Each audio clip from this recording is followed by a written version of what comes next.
Let's begin this video saying that this is not precisely a script video, just in case it sounds a bit weird. I've always loved tanking roles. In so many games, in my eyes they are pretty cool, those big shields or armor plates. That is the main reason why I started playing with the lance in the first place. After trying the SNS for the first time and saying, damn, this game is clunky, let's make it even clunkier anyways. As promised, I am making the update of my old Stonewall build. Every time I fight a new monster, this is the safest way to do it. And from my old videos, there's people asking about this build, if it is able to take down the elders and things like that. That old build is perfectly able to take down everything in this game. It was designed that way. However, in 2.0 there was a way to improve it, but I simply overlooked it for my beloved poison. But now that I saw Balstrats, I knew that I needed something up to the challenge. And the monster that I've bullied so many times has the pieces that we need. Its whole armor set can make something pretty reliable. You can have Guard Up 3, Guard 5 and Agitator 5. But that is so simple.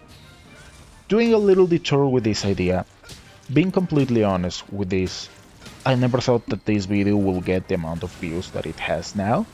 For the size of this channel, whatever that has 200 views for me is a success, and I am grateful for the support. So, thank you everyone who watches my videos.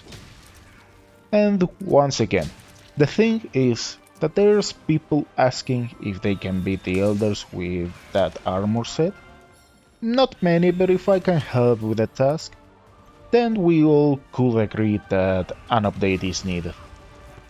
Retaking the topic with Basil, this could be a Stonewall build, but it is not the best by any means.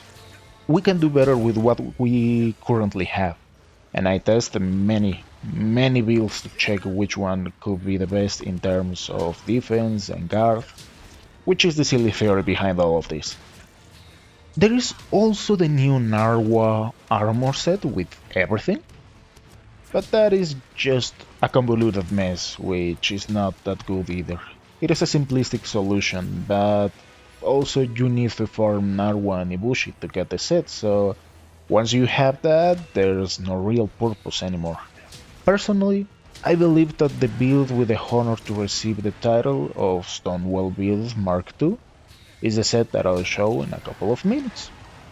The only complex thing that we need here is the charm, but it isn't a god tier charm by any means. If you have a charm with guard and a tier 3 slot, is good enough, or the other way around, or one tier 3 slot and one tier 2, you can get this build, which is kinda easy.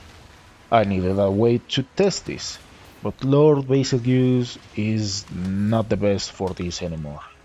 We need pure damage, and I remember watching some people dying all over the place while fighting bastards. So he is the basic test subject. And yes, you heard me right. Balstrak is the basic test subject.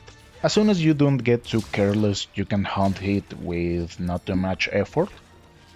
That is the reason why I love this build so much. You just put the shield in front of you and 98% of the attacks of the game become nothing. However, here's the advice with this.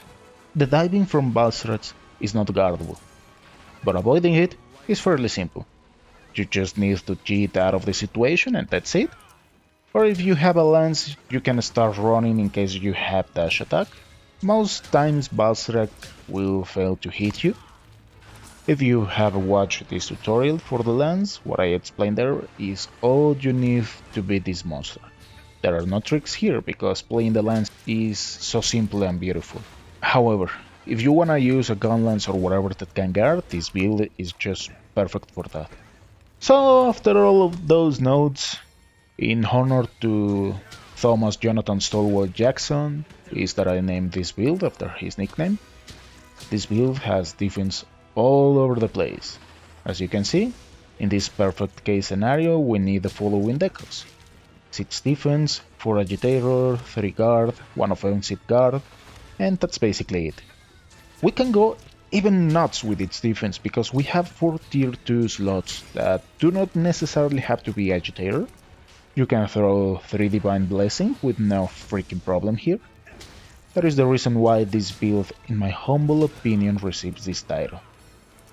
The main idea of using it with Agitator 5 is because we can get a decent amount of damage. Attack plus 20 and affinity plus 15% combined with offensive guard we get 15 extra damage. In any case, if you still have problems, just throw 3 Divine Blessing, 3 Recover Up, eat a freaking gourmet fish and you are good to go. You take the cannon out of the tank and add some 25,000mm Wolf 2-stacked compact plates with some capital armor repairers and you're healing Palico. With that, you have the ultimate defense. I believe we could throw some heroics and increase the defense a bit more, but that is just too much for this game. Another option would be getting Master Touch 3 and that's it. There would be not many scenarios to leave our defense stance. For newer players in this franchise that are struggling with the newer enemies, with this build you can clear what the devs threw at us. Just remember, don't be too careless and that's it. There are no advanced quests with this, just quests. Fun quests. I hope you liked this video, thank you for watching, and I'll see you next time.